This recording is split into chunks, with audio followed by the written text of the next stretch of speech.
Nagmalampuson ang 11 Kapuso Concert sa Mindanao nga The Sweetheart and the Balladeer Concert sa Cagayan de Oro City ni adtong Sabado. Nakatutok si Clyde Makaskas. Sa iyong amilinya ang mga Kapuso fans sa mismong adlaw sa The Sweetheart and the Balladeer Concert Fun Night Only sa Cagayan de Oro City kaniadtong Sabado. Alas 8 sa gabi nagsugod ang concert. Apan, alas 6 pa lang sa hapon, gipilahan na kini. Gani, doon na pa'y mga nihabol sa pagpalit og tickets. Sa pagsulod sa venue, isig plastar ang matag usa.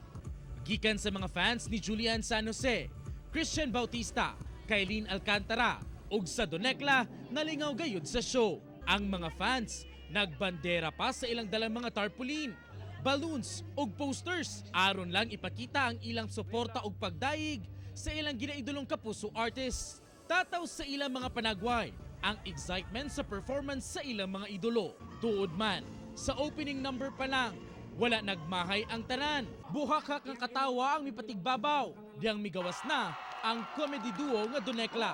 Oo, hindi ka pwede mag-donita. Saba dia?